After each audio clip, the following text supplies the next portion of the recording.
창세기의 주제는 기본적으로 성경 전체 주제의 시작입니다. 그 창세기 주제 따로 있고 성경 전체 주제 따로 있는 게 아니라 기본적으로 성경 전체의 주제는 하나님 나라의 완성입니다. 하나님께서 하나님 나라를 완성하시는 것이 성경 전체 이야기. 그 하나님 나라의 구성 요소는 그럼 뭘까요? 하나님 나라의 통치자는 누구십니까? 하나님이세요. 하나님께서 왕으로서 하나님 나라의 백성은 누굴까요? 하나님께 구원을 받은, 하나님의 은혜를 받고 예수님을 믿어 구원받은 그 백성들이 이제 하나님의 백성이 되는 거죠.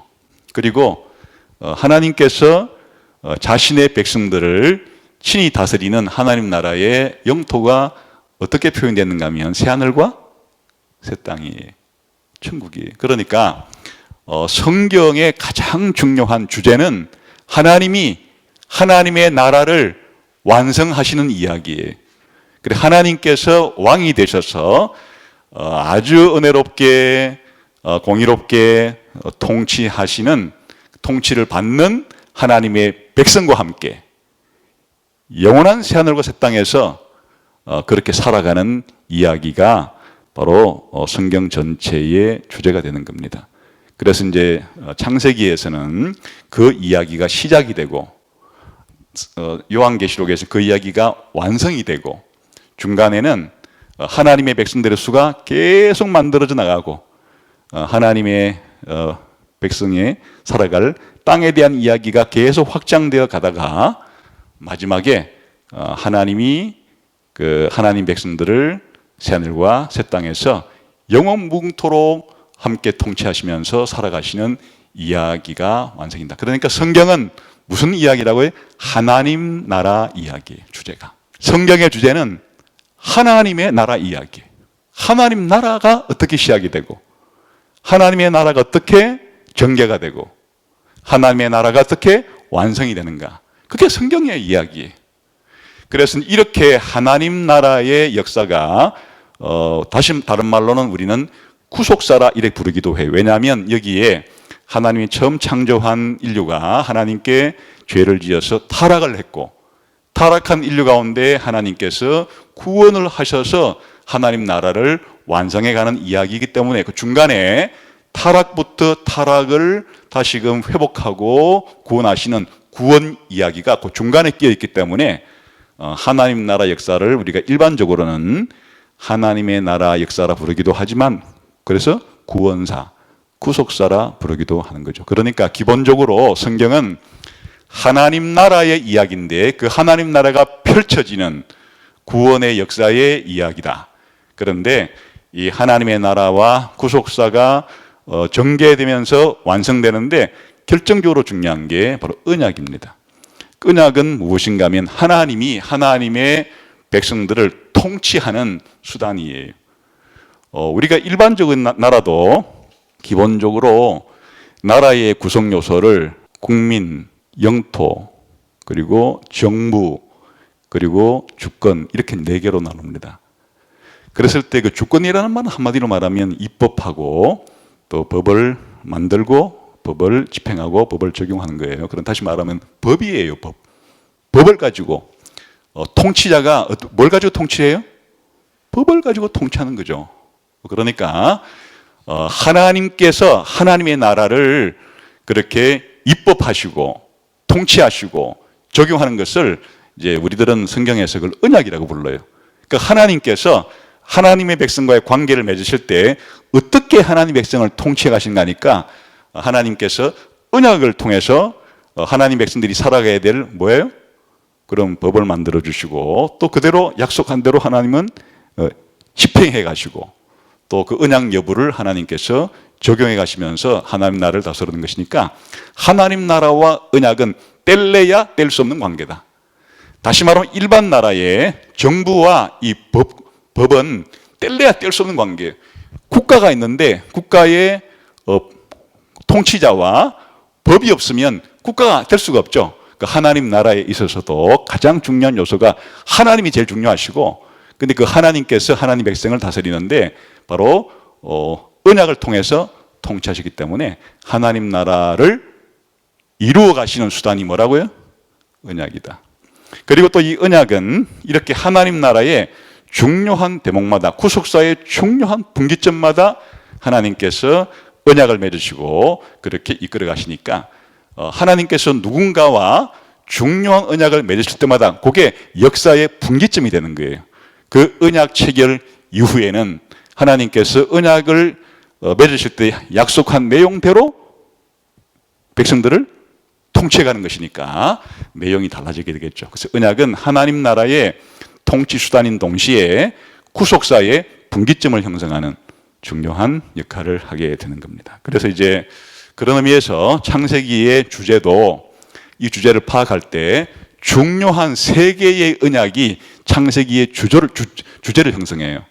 바로 창세기 1, 2, 3장에서 하나님이 인류 전체를 대표하는 아담과 맺으신 언약을 우리들이 창조 언약이라 부르기도 하고, 또 이제 때에 따라 사람들은 아담 언약이라 부르기도 하고 에덴 언약이라 부르기도 하고 뭐 행위 언약이라 부르기도 하는데 그냥 일반적으로 창조 언약으로 통일하겠습니다. 그래서 창세기 1, 2, 3장에 처음 하나님이 아담을 창조하신 이후에 아담과의 관계를 어떻게 맺으시는가, 다시 말하면 창조 언약을 통해서 맺으시고 통치하시기 때문에 그 창조 언약이 창세기의 첫 번째 부분의 가장 중요한 주제예요. 그 다음에 인간이 타락했을 때 타락한 이후부터 예수님이 이 땅에 오셔서 새 하늘과 새 땅, 새 창조를 만드실 때까지 그 기간 동안에 어떻게 하나님이 이 세상을 통치하시는가 하는 것을 보여주는 게 노아 언약이에요. 근데 그 노아 언약이 창세기 1장부터 11장까지의 그 8장부터 9장까지 나와요. 그리고 12장부터 50장까지 아브라함, 이삭, 야곱, 요셉 이야기는 한마디로 말하면 무슨 언약 이야기인가 하니까 아브라함 언약이 실현되는 과정이에요. 그래서 창세기 전체가 이 세 개의 언약이 창세기의 주제를 구성하는 거예요. 쉽게 말하면 창조 언약 속에 담긴 내용, 노아 언약 속에 담긴 내용, 아브라함 언약 속에 담긴 이야기를 이어붙이면 창세기의 주제가 되는 거예요. 그래서 이제 그 부분을 함께 조금 더 상세하게 보고 나중에 이제 본문 해석할 때 더 상세히 보도록 하겠습니다. 우선 그러면 어떻게 해서 이 창세기의 주제가 창조 언약과 노아 언약과 아브라함 언약이 창세기 전체의 주제가 될 수가 있느냐 하는 것을 지금부터 설명을 드리는 겁니다. 우선 그럼 창조 언약이란 뭐냐? 하나님과 인간인 사이에 맺는 계약을 우리는 주로 언약이라 부릅니다. 그러니까 사람과 사람 사이에 성경에서는 그 계약을 맺기도 하고 하나님과 사람 사이에 계약을 맺기도 해요. 그래서 하나님과 사람 사이에 맺는 이 중요한 그런 그 계약 혹은 언약이 이제 창세기에는 세 개가 나온다 그랬죠. 세 개가 나오는데 첫 번째가 창조 언약입니다. 주로 이제 이 내용은 어디 있느냐? 창세기 1장부터 3장까지 나오는데요. 언약의 종류라는 것은 행위 언약과 은혜 언약으로 나눌 수가 있는데 다른 사람과 계약을 맺을 때 두 가지 방식이 있습니다. 하나는 네가 이것을 하면 나도 너에게 이것을 주겠고 네가 이것을 안 하면 나도 너에게 이렇게 벌을 주겠다 해서 계약을 맺을 때 계약을 맺는 상대방의 행동에 따라서 내가 어떻게 대우해 주겠다 하는 조건적인 언약이 있어요. 그런 반면에 또 하나의 언약은 상대방의 행위와는 아무 상관이 없어요. 내가 그냥 일방적으로 너에게 이걸 주겠다 하는 약속의 형태가 또 계약으로 내가 너한테 줄게 이렇게 약속의 형태로만 그 계약이 맺어질 수가 있겠죠. 그래서 이제 여기서 행위 언약이라고 은혜 언약이라고 부르는 것은 하나님과 인간 사이에 맺는 언약인데요. 우리 인간의 천국에 들어갈 수 있는 그와 같은 이 놀라운 그런 우리 인간에게 주어지는 복이 우리 인간이 순종과 불순종에 따라서 하나님께서 주시는 것이 바로 행위 언약이라는 겁니다. 그러니까 행위 언약은 사람이 하나님께 순종을 하면 하나님께서 복을 주시고, 인간이 하나님께 불순종하면 하나님께서 저주를 하시는, 심판을 하시는, 벌을 주시는, 이게 이제 우리 인간의 행위 여하에 따라서 하나님이 복을 주시기도 하고 화를 내리시기도 하는 그런 언약을 이제 행위 언약이라 이렇게 이름을 붙이는 것이고요. 은혜 언약은 인간의 행위와는 아무 상관없이 그냥 하나님께서 일방적으로 내가 너에게 이걸 해줄게 하는 이런 언약의 형태를 은혜 언약이라고 부릅니다. 그래서 이게 이제 고대 근동 지방에서도 이런 두 가지 형태가 있는데요. 예를 들면 왕과 신하와의 관계에 있어서나 아니면 국가 간의 조약에 있어서 강대국과 약소국 사이에 그 계약을 체결할 때 왕이 신하에게 네가 이렇게 하면은 내가 너에게 이런 상을 내리겠고 네가 이것을 못하면 내가 너에게 벌을 내리겠다. 이렇게 계약을 맺을 수도 있겠죠. 대개 이제 국제 조약을 맺을 때 그런 형태로 맺어요. 그러나 어떤 경우에는 왕이 그냥 일방적으로 내가 너에게 이 봉토를 하사해 주노라 이렇게 그냥 선물의 형태로 준다는 식으로 그렇게 계약을 맺을 수도 있겠죠. 그 두 가지 형태가 있듯이 성경에서도 하나님과 인간 사이에 있어서 행위언약이라는 것은 우리 인간이 하나님께 순종을 해야 하나님께서 복을 주신다고 하는 인간의 행위가 하나님의 복을 받는 조건이 되는 그런 언약을 행위언약이라고 부르고, 은혜 언약은 그냥 하나님 내가 너한테 복을 줄게 이렇게 우리 인간의 행위와는 아무런 상관없이 일방적으로 하나님께서 무조건적으로 복을 주신다고 하는 그런 언약의 형태를 이제 은혜 언약이라고 부른다. 이렇게 크게 나누면 되겠어요. 그랬을 때 이제 이 최초의 하나님과 아담 사이에 맺은 언약은 그럼 어떤 언약의 종류에 해당되는 거 아니까 당연히 행위 언약에 속하게 되는 거예요. 왜 그러냐? 여기서 기본적으로 하나님이 나중에 이제 본문 해석할 때 상세히 설명을 드리지만 기본적으로 말씀을 드리게 되면 아담이 하나님께서 명령하신 그 하나님의 명령을 순종하면 영생을 상급으로 주시고, 아담이 선악과를 따먹지 말라고 하는 그 명령에 불순종을 하게 되면 죽음이라는 벌을 하나님께서 내리겠다는 거예요. 그게 이제 단순히 그 생명과 이 죽음이 무엇을 의미하는 것인가 하면 성경 끝까지 읽어보게 되면 거기에 생명나무가 상징하는 생명은 천국에서의 삶을 가리키는 것이고, 선악과를 따먹었을 때 네가 정녕 죽으리라 하는 것의 그 최종적인 완성은 지옥에서의 벌을 받는 삶을 가리키는 것이에요. 그러니까 아담이 하나님께 순종하면 하나님께서 나중에 뭘 준다는 거예요? 천국을 주겠고, 아담이 하나님께 불순종하면 내가 지옥의 벌을 내리겠다 하는 것이 바로 이 창조 언약의 기본적인 내용이 되는 겁니다. 그러면 이런 내용을 가지고 있는 이 창조 언약은 누가 맺은 것인가 하니까 당연히 한편 하나님과 아담 사이에 맺은 건데, 하나님과 아담 개인과 맺은 것이 아니라 아담이 인류의 대표로서, 아담의 뒤에 태어나게 될 모든 인류의 대표로서 하나님과 아담이 맺은 거니까 달리 말하면 하나님과 인류 전체가 맺은 언약이에요. 내용이 뭐라 그랬죠? 순종하면 영생을, 불순종하면 죽음을 이라고 하는 내용을 가지고 있는 그런 언약이고, 이게 언제까지 그러면 지속이 되느냐? 이것은 영원 무궁토록 이 언약이 계속 적용이 되는 거예요. 순종해서 영생을 얻는 사람도 새하늘과 새 땅에서 영원히 살게 되는 것이고, 불순종하여서 지옥에 들어가 사는 사람도 영원히 사는 것이고, 그러니까 이 창조 언약 때 맺은 이 언약의 유효 시기는 영원토록 영구적이다, 그런 뜻이에요. 이게 이제 창조 언약이 가지는 특징인 것입니다. 이게 이제 성경의 출발점이 되는 거죠. 그럼 여기서 이제 뭘 보여주는가 하니까, 기본적으로 이제 창조 언약 자체가 하나님과 인간 사이의 가장 기본적인 언약인데, 이것은 바로 창조주 하나님과 피조물인 인간 사이에 있어서 가장 이상적인 선이 뭐냐? 그것은 바로 하나님의 말씀을 뭐 하는 거예요? 순종하는 거죠. 하나님의 말씀을 믿고 순종하게 되면 하나님께서 그 상급으로서 영원 뭉톡 천국에서 들어가서 살 수 있는 영생을 부여하시는 것이고, 그 다음에 반대로 악이 무엇인가 하면 하나님의 말씀을, 하나님의 법을 불순종하고 어기면 그에 대한 벌로서 영원히 지옥에서 하나님께서 심판하시는, 그러니까 아주 이게 영혼을 좌우하는 한 인간의 천국과 지옥의 갈림길에 서게 만드는 중요한 언약이 바로 이 창조 언약이라는 거예요. 근데 이제 우리가 나중에 보면 아시겠지만 아담이 이 언약을 어떻게 합니까?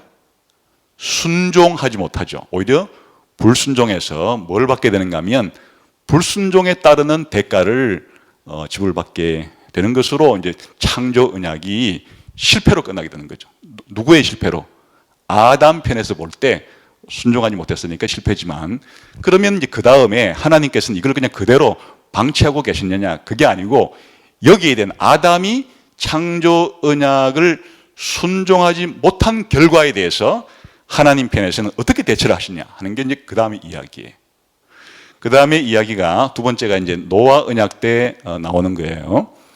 노아 언약 때 특히 이제 홍수 심판 이후에 하나님께서 언약을 맺습니다. 이때에 그 언약의 내용이 뭔가 하면, 비록 아담이 창조 언약을 지키는 것을 실패하여서 인간에게 죄가 들어오고 죽음이 들어오는 이런 비참한 일이 생기긴 하였으나 하나님께서 무엇을 보장해 주는가 하니까 이 처음 만든 세상이 종말에 이를 때까지는, 이 세상이 종말이 올 때까지는 계속해서 이 자연 질서와 인간의 사회 질서를 내가 보존하여 주겠다라고 하는 약속이 바로 노아 언약의 내용입니다. 한마디로 말하면 처음 하나님이 창세기 1장 1절부터 2장 3절까지 창조하신 그 자연 만물과 인간이, 아담이 아까 뭐 했다 그랬어요? 비록 타락하여서 죄를 짓게 되고 죽음에 이르게 되는 그러한 형벌을 받기는 하였으나, 그러나 이 세상을 당장 다 처분하고 그렇게 끝내는 것이 아니고 이 세상의 종말이 올 때까지는 자연 질서도 그대로 유지가 되고 인간의 삶도 그대로 계속 이어져서 종말 때까지 이르도록 내가 그것을 보장해 주겠다 하는 창조의 보존에 대한 약속이에요. 그런데 이때 창조의 보존은 처음 창조했을 때 비록 중간에 무슨 사건이 생겼죠? 타락하였으나, 비록 타락은 하였으나 인간도 하나님의 형상으로서 하나님의 형상의 손상을 받았으나, 그렇지만은 세상의 종말까지는 이 자연도 인간 사회도 계속 유지 보존해 주겠다 하는 내용이 핵심 내용이에요. 그럼 이걸 누구와 맺었느냐?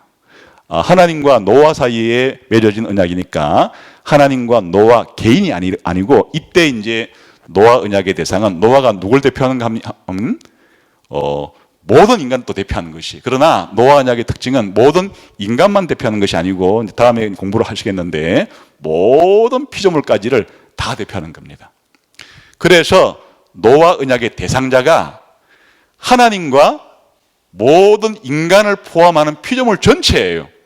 바로 하나님이 비록 타락은 했지만은 그 인간과 타락한 세상에 뭐를 지금 약속해 주시는가 하니까, 어쨌거나 간에 세상 끝날까지는, 또 신약적인 용어로 말하면 예수님 재림할 때까지는 내가 이 우주의 자연 질서도, 인간의 태어나서 자라고 결혼하고 자녀를 낳고 또 양육을 하고 또 자녀를 낳고 양육을 하고 계속적으로 이어질 수 있도록 해 주시겠다라고 하는 약속.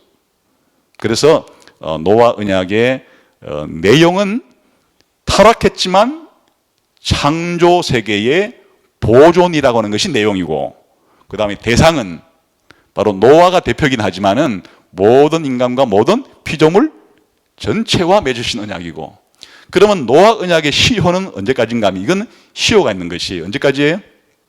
처음 만든 세상이 뭐 할 때까지? 최종적인 심판을 받기 전까지, 쉽게 말하면 지속될 때까지, 또 다른 말로 말하면 예수님이 재림할 때까지, 이제 예수님이 재림하시게 되면은 노아 언약은 다 그 시효가 이제 다 끝나버려서 이제 보존이 되다가 이제는 불신자들 같은 경우에 또 어떻게 된다 그랬어요? 완전히 최후의 심판을 통한 지옥에 들어가게 되고, 이 세상도 한번 성경적인 용어로 표현하면 불로서 한번 또 심판을 받게 되고, 이렇게 끝나는 거니까 그 끝나는 시간이 오기 전까지가 바로 노아 언약의 유효기간이다. 그래서 노아 언약은 시효가 있는 언약이에요. 언제까지?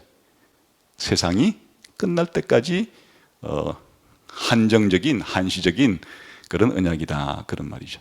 자, 이게 타락한 세상에 대한 하나님의 한 가지 대처 방식이에요. 그러나 하나님께서 원래 창조 언약을 맺을 때 하나님께서 가진 궁극적인 목적은 아까 아담이 순종했을 때의 그 결과예요. 뭘 준다 그랬죠?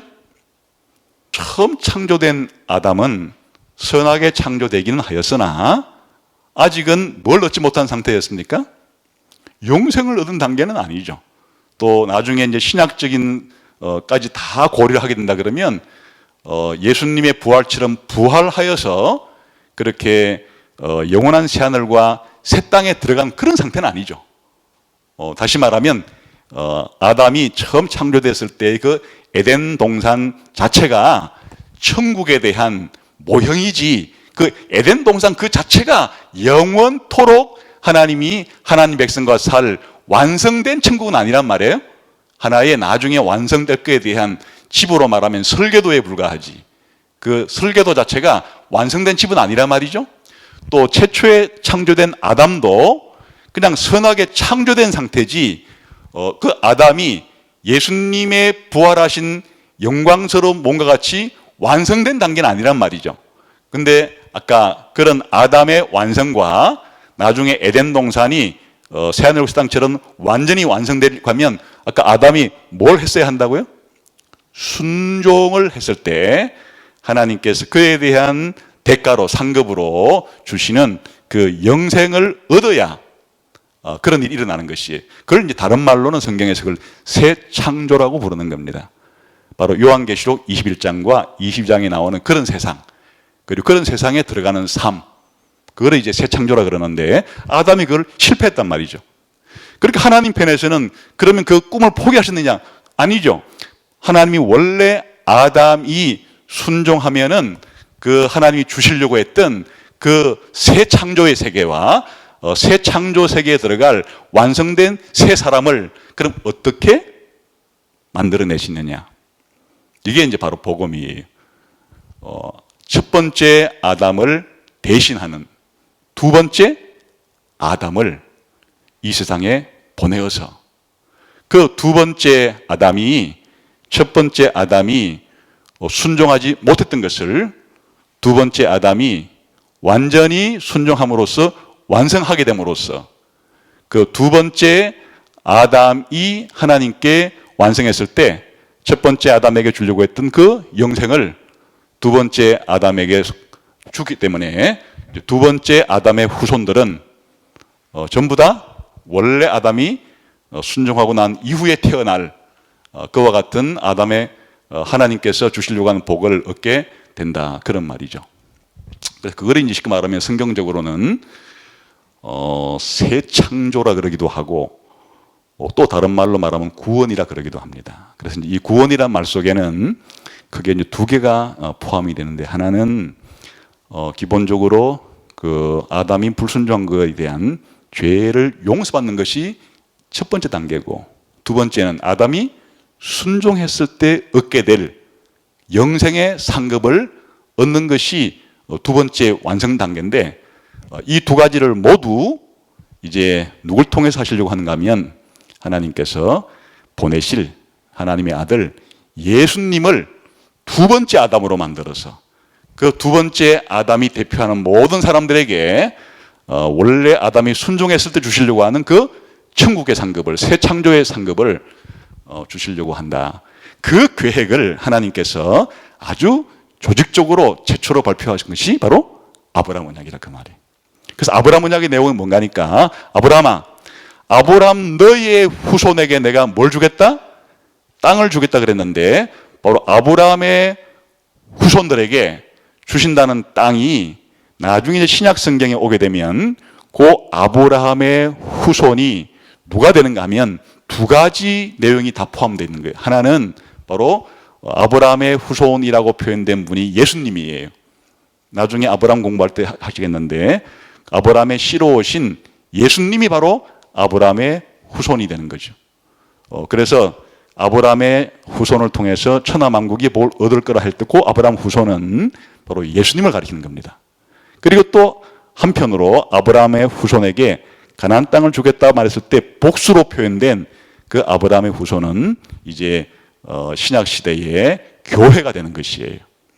그리고 그러면 아브라함이 주겠다는 땅은 뭔가니까 구약 시대 때까지만 하더라도 가나안 땅 정도였지만은 신약 성경에 오게 되면 그 땅이 뭘 말한다고 말해주는 거니까 영원한 새 하늘과 새 땅을 가리키는 것이. 그러니까 하나님께서 아브라함에게 한 약속의 내용은 뭔가 하면 한마디로 말하면 구원입니다. 구원인데 구원의 내용을 구체적으로 말하면 누구에게? 아브라함의 후손에게 무엇을? 땅을. 이것을 신약 성경적인 용어로 말하면 뭐가 되는 겁니까? 바로 여기에 아브라함의 구체적인 씨라고 표현된 예수님을 믿으면 영원한 천국을 주겠다 하는 그 내용이 아브라함 언약에 소개드리는 내용이에요.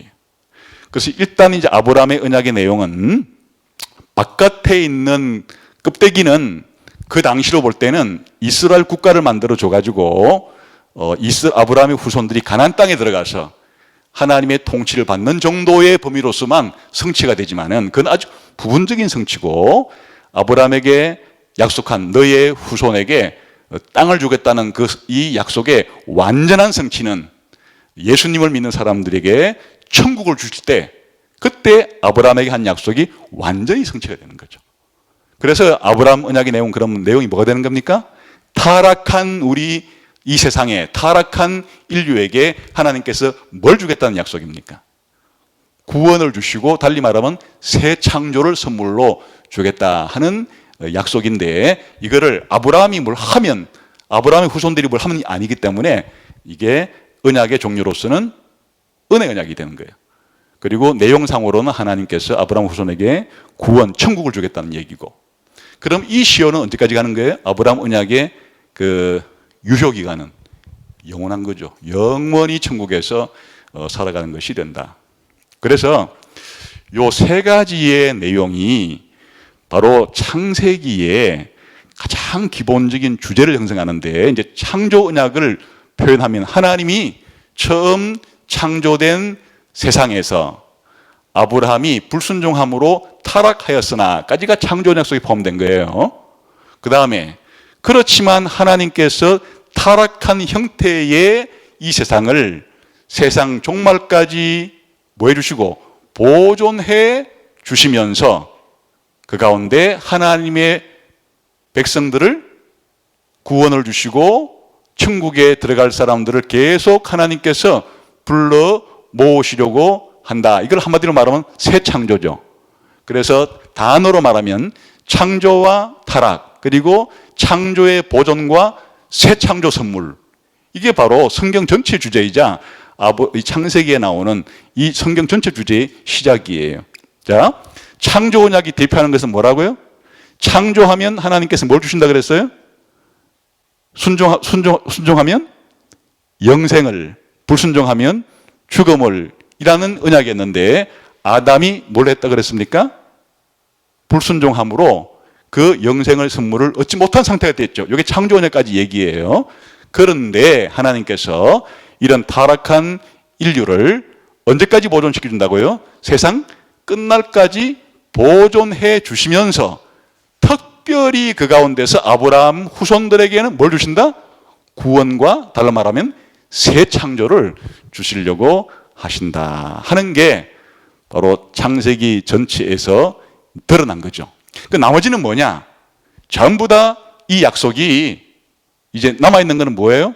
창조 언약은 이미 이제 파기가 된 거니까, 파기라기보다는 그 깨트려진 거니까 지금 이제 예수님 재림할 때까지 이 세상에서 계속 유지되는 언약은 딱 두 개예요.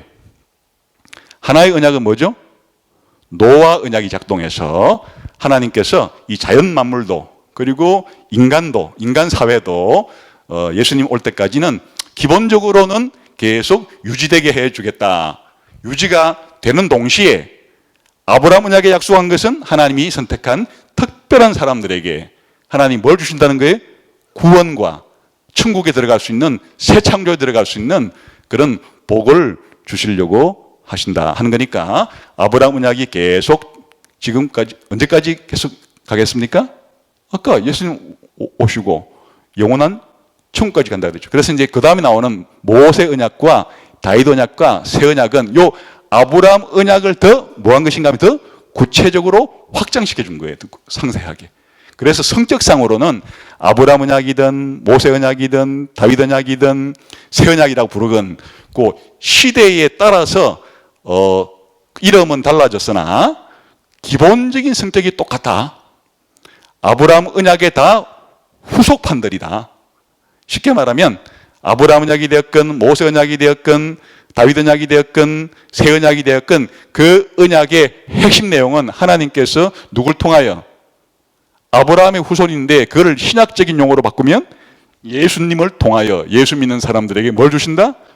구원을 주시고 천국을 들어갈 수 있도록 해 주신다는 게 공통으로 흐르는 것이기 때문에 우리 개혁파 그런 선배들은 언약을 이름을 붙일 때 아까 그 하나님과 아담 사이에 타락하기 이전에 맺은 언약을 행위 언약이라는 이름으로 불렀고 이제 아담이 타락한 이후부터는 사람이 행위로 구원받을 수 있는 길은 없어졌죠? 오히려 하나님이 약속에 따라서 친히 하나님께서 선물로서 구원을 주신다는 것밖에 없으니까 그 다음에 나오는 아브라함 언약, 모세 언약, 다윗 언약, 새 언약 전부를 뭐라고 붙이는가 하니까 다 은혜 언약이라고 부른 거예요. 그러나 이제 조금 더 세밀하게 구분하자 그러면 노아 언약도 은혜 언약이고 아브라함 이하 모든 언약도 은혜 언약이고 쉽게 말하면 타락한 이후에는 하나님께서 우리에게 다 뭘 하신다는 것은 하나님이 약속한 것을 지키시는 방식으로 타락한 세상에 대처하시는데 노아 언약은 구원해 준다는 약속이 없기 때문에 그냥 그 비구원적인 그 약속이 그 보존만 해주겠다는 것이니까 그래서 이제 그 대상 자체가 신자건 불신자건 공통적으로 이 세상 살아갈 때 하나님이 생존하게 해주시고 유지시켜 준다는 것이기 때문에 이제 조금 더 구분해서 부를 때 일반 은혜 언약이라. 이때 일반이라는 얘기는 신자건 불신자건 모두 다 이 약속의 혜택을 받는다는 뜻이에요. 그래서 이 공통 은혜 언약이라고 부를 수 있겠고 공통이라는 말 대신에 번역을 할 때 일반 은혜 언약이라. 일반이라는 뜻이 딴 뜻이 아니고 신자든 불신자든 모든 사람 공통으로 그런 뜻이 모든 사람 공통으로 주시는 그런 은혜 언약. 신학적인 용어로 말하면 하나님 비를 주시고 공기를 주시고 먹을 것을 주시고 이것은 신자이건 불신자이건 똑같죠? 또 태어나서 가족을 구성하고 먹고 살 수 있도록 일을 하고 또 국가를 형성해서 어느 정도의 그 기본적인 생명과 이런 재산들이 보호될 수 있도록 해주시고 이것은 신자건 불신자건 이 땅에 태어나 죽기 전까지는 다 하나님께로부터 공통적으로 받는 은혜이기 때문에 노아 언약은 그것을 약속해 준 거예요. 그러므로 그 이름을 정확하게 이제 부를 때는 일반 은혜 언약. 일반이라는 말 대신에 번역을 다르게 번역할 때는 공통 은혜 언약, 공동 은혜 언약 이렇게 부를 수도 있어요. 그러나 이제 이 아브라함 언약은 하나님이 뭐 해야 됩니까? 선택을 해서 아브라함의 후손으로 선택을 받은 사람만 하나님께로부터 구원이라고 하는 천국이라고 하는 선물을 받는 그런 은혜 언약이니까 그런 면에서 모든 사람이 아니에요. 아주 특별한 사람만이죠. 이때 특별한 하나님께 뭘 받은 사람이요? 은혜를 받고 특별한 은혜를 받고 이 특별한 은혜라는 것이 구원의 은혜를 받는 거기 때문에 좀 정확하게 분류하자 그러면 노아 언약을 은혜 언약이긴 한데 일반 은혜 언약이라면 그럼 아브라함 언약부터의 나머지 언약들은 은혜 언약이긴 한데 아주 특별하니까 특별 은혜 언약이라 부르든지 아니면 구원 은혜 언약이라 부르든지 이렇게 부르면 딱 대비가 되는데, 먼저 우리가 불렀던 이름이 그냥 아브라함 언약부터 전체를 다 은혜 언약이라고 불렀으니까 그건 그대로 그냥 은혜 언약이라고 부르고, 나중에 좀 더 구별하기 위해서 노아 언약만을 일반 은혜 언약이라고 부르지만은 명확하게 대비하기 위해서는 노아 언약은 일반 은혜 언약이고 아브라함 언약 이하 모든 다른 언약들은 무슨 언약이라고요?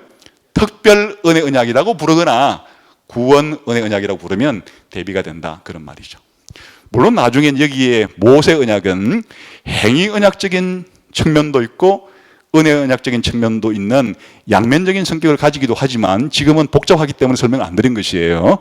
공통점도 그 은혜 언약적인 면이 있기 때문에. 그러면 이제 총 정리해 드리자면 성경의 모든 언약들이 세 가지로 정리가 된다. 타락하기 이전에 하나님이 인류 전체와 맺은 언약이 무슨 언약이라고요? 창조 언약, 행위 언약이고, 타락한 이후에 모든 인류에게 하나님이 맺으신 언약이 뭐라고요?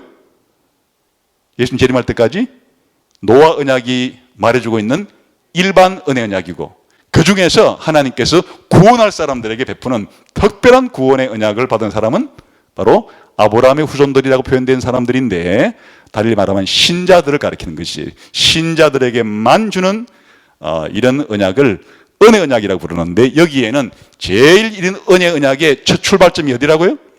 아브라함 언약부터 해가지고 뒤에 나오는 모든 언약들은 이런 면에서는 다 아브라함 언약이 성취되는 과정에서 더 보완적인 그런 언약의 성격을 가지고 있는 것이다, 그런 말이죠. 그래서 이제 이 자체가 성경 전체를 요약하는 것이기도 하고, 이 성경 전체를 요약하는 것인데, 사실은 뒤에 나오는 이제 모세 언약과 다윗 언약과 새 언약은 아브라함 언약을 성취하기 위해서 더 구체적인 내용을 설명하고 있는 것이니까, 기본적으로 다 어디 은혜 속에 다 포함될 수 있는 거예요? 아브라함 언약 속에 다 포함될 수 있는 거예요. 근데 이런 모든 언약들이 다 어디에 다 들어있다고요? 창세기에 다 들어있다.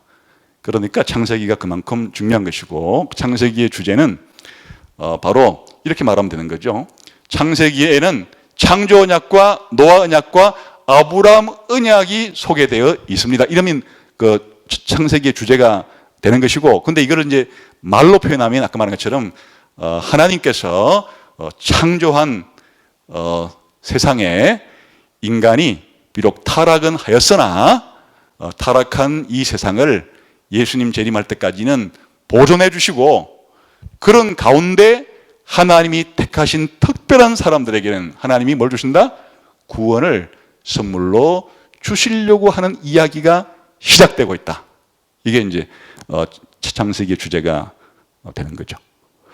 그래서 나머지 이야기들은 이제 도표로 만들어 놨으니까 나중에 이제 본문 공부할 때 조금 상세히 더 하겠습니다. 전체적인 그림을 이렇게 그려드린 것이고요. 그러면 아까 말씀드린 것처럼 창세기 1장부터 11장까지에는 무슨 언약이 들어있어요? 창조 언약과 노아 언약이 들어있고, 창세기 12장부터 50장까지는 아브라함 언약이 들어있는 거예요. 이게 바로 창세기의 주제를 형성하는 가장 중요한 골격이 된다. 그래서 이제 그 뒷부분만 조금 더 설명드리겠습니다. 창세기 이번 그 과정에서는 11장까지만 공부하기 때문에 12장부터는 뭐 다음번에 기회가 있을 때 창세기 2를 하면서 공부를 하려고 합니다. 그래서 이제 이 아브라함 언약의 내용이 창세기 12장부터 25장에 7차례나 하나님이 약속을 해줍니다. 해주는데 그 중에서 가장 중요한 것은 제일 앞에 나오는 거예요. 창세기 12장 1절부터 3절까지 내용인데 내용을 보시게 되면 그게 두 가지로 나눌 수 있습니다. 하나는 하나님이 아브라함에게 무슨 약속을 해주는가 하니까 아브라함을 큰 나라를 만들어 준다고 합니다. 거기에 포함된 것이 후손을 주고 땅을 준다는 얘기예요. 그 나라가 형성되려고 하면 기본적으로 그 나라에 뭐가 있다고요? 국민도 있어야 되고 영토도 있어야 되죠. 하나님은 당연히 누구시죠? 하나님이시니까 상관이 없는 것이고, 그래서 이제 아브라함 언약의 첫 번째 구성 내용은 아브라함의 후손들에게 땅을 준다. 이게 이제 첫 번째 언약이라고 했습니다. 이때에 아브라함의 후손들이 땅을 얻는 1단계는 어디까지 성취되는가 하니까 바로 가나안 땅에 아브라함 후손들이 들어가서 가나안 땅을 살아가는 것. 그게 바로 다른 말로 말하면 이스라엘 신정 국가를 만들어 주겠다 하는 이야기예요. 그러니까 이 약속은 나중에 뭘 통해서 더 구체화돼요? 모세 언약을 통해서 구체화되는 것이고 다윗 언약을 통해서 좀 구체화되는 것이에요. 그 다음에 두 번째 12장 3절의 내용이 있는데 아브라함을 통하여 천하 만국이 땅의 모든 족속이 복을 얻게 될 거라. 이것은 이스라엘 국가 얘기가 아니에요. 오히려 이 이스라엘 그 아브라함의 후손을 통해서 누가 복을 받는다고요? 범위가? 땅의 모든 족속, 다른 말로 말하면 또 다른 구절에서는 천하 모든 만국들. 이 세상에 있는 모든 족속과 모든 나라가 복을 받게 될 거다. 누굴 통해서? 창세기 12장 3절에서는 아브라함에게 축복하는 자들이 그런 복을 받는 거예요. 아브라함에게 저주하는 자들은 그런 복을 받지를 못해요. 그런데 이제 창세기가 조금 더 진전이 되게 되면 더 구체화시켜서 아브라함 너의 씨를 통해서 너의 후손을 통해서 천하 만국이 복을 얻게 될 거라. 그래서 창세기 22장에는 창세기 12장 3절에서는 아브라함을 통하여 땅의 모든 족속이 복을 받으려는 내용이 더 구체화되어서 아브라함 너의 뭘 통해서요? 후손을 통하여 천하 만국이 복을 받을 것이다. 이렇게 더 상세하게 말해줘요. 그래서 바울이 갈라디아서에서 이 구절을 딱 해석하면서 바로 아브라함에게 약속한 내용 가운데 아브라함의 후손을 통하여 천하 만국의 복을 받을 것이라고 말했던 그 아브라함의 후손이 누구냐? 바로 예수님이 그 아브라함의 후손이다. 그리고 천하 만국의 복을 받을 거라고 말했던 그 천하 만국이 누구냐? 바로 우리 교회다. 이렇게 해석을 한 거예요. 그러니까 창세기 12장 1절부터 3절까지가 최초로 하나님이 아브라함에게 언약을 맺을 때 약속해 준 내용이 그 7번씩이나 반복되는데 그 중에 처음이에요. 처음인데 그 내용을 딱 둘로 나누면 1, 2절은 하나님께서 아브라함에게 무슨 나라 만들어준다고 한 약속이라고요? 큰 나라 만들어준다는 약속. 그 큰 나라 만들어준다는 약속이 무슨 나라를 가리키는 것인가 하니까 이스라엘 신정국가를 만들어준다는 약속이에요. 그 큰 나라 만들어준다는 약속 가운데는 구체적으로 두 개가 포함되어 있는 하나는 뭐라고요? 후손과 땅을 준다는 이야기. 다시 말하면 창세기 12장 1, 2절은 앞으로 아브라함아 너의 후손을 통하여 이스라엘이라고 하는 신정국가를 만들어 주겠다라고 하는 약속으로 해석할 수 있는 내용이에요. 그 다음에 3절은 아브라함아 너를 통하여 천하 땅의 모든 족속이 복을 받을 것이라 하는 이야기는 아까 조금 더 이야기가 진전돼 가면서 뭐로 바뀐다고요? 예수님을 통하여 천하 만국이 복을 받는 교회가 형성이 될 것이다. 쉽게 말하면 모든 나라 속에서 예수님을 믿는 사람들, 아브라함의 후손을 믿는 사람들이 전부 다 구원을 받게 되는 일이 있을 것이다. 그런 뜻으로 해석이 되는 내용이에요. 그러니까 결국에 아브라함 언약이라는 내용을 요약하자면 이스라엘 신정국가 만들어준다는 얘기와 만국 교회 만들어준다는 얘기다. 그게 아브라함 언약 속에 표현된. 그래서 이 아브라함의 언약이 1단계로 성취되는 게 바로 구약성경 전체가 바로 아브라함의 언약이 1단계 이스라엘 국가가 만들어짐으로써 성취가 되는 이야기고, 딱 마태복음을 펼쳐서 신약성경을 오게 되면 아브라함 언약 속에 약속된 2단계 아브라함의 후손을 통하여 천하 만국이 복을 얻을 것이란 이야기가 전부 무슨 이야기다? 신약성경 전부 이야기다. 그런 뜻이에요. 그러니까 아브라함 언약인 창세기 12장 1절부터 3절까지는 성경 전체 프로그램이에요. 그 창세기 12장 1절에서 2절까지 내용이 나머지 구약성경 전체 프로그램이고, 창세기 12장 3절에 나오는 아브라함을 통하여 아브라함 후손을 통하여 천하 만국 땅의 모든 족속이 복을 받을 것이라는 그 만국 교회 건설에 대한 이야기에 대한 성취가 신약 전체 이야기고, 그러니까 창세기 12장 1절부터 3절까지는 나머지 신구약 성경 전체를 통해서 이루어지게 될 내용을 압축해서 하나님께서 뭘 해주신 것이다? 약속해 주신 것이 되는 겁니다. 그러니까 성경에서 아주 중요한 그런 이제 내용이 되는 것이고요. 또 이제 마지막으로 한 가지 말씀드리게 되면, 그러면 창세기 12장 1절에 3절까지 이 내용은 무엇을 더 확대시킨 것이냐? 창세기 3장 15절의 내용을 더 구체화시켜 주신 거예요. 그럼 결국에는 성경 전체가 무슨 구절의 성취 과정이다? 창세기 3장 15절의 성취 과정이 성경 전체 이야기라고 해도 좋다. 그래, 이렇게 중요한 프로그램 같은 구절이 다 어디 있다고요? 바로 창세기에 들어있어서 창세기를 성경 전체의 서론이라고 하는 것이다. 그런 뜻입니다. 그래서 오늘은 창세기 전체의 구조와 주제를 보았습니다. 창세기가 왜 중요한지, 모세오경의 서론이며 구약 전체의 서론이며 성경 전체의 서론인 동시에, 그 다음에 구조는 아까 두 개의 역사적인 큰 구조로 되어 있고, 창세기 1장부터 11장까지와 12장부터 50장까지 인류 전체의 초기 역사와 이스라엘 국가 전체 초기 역사, 그 다음에 10개의 족보로 세부적인 내용이 구성이 되어 있고, 그 주제는 몇 가지 언약 속에 다 들어있다고요? 창조 언약과 노아 언약과 아브라함 언약 속에 창세기의 주제가 들어있을 뿐 아니라 이 주제는 사실은 성경 전체 주제이기도 하다 하는 것이 창세기가 가지고 있는 중요성이 되겠습니다. 이제 다음부터 본문 해석을 해가면서 그렇게 공부를 하도록 하겠습니다. 기도하겠습니다.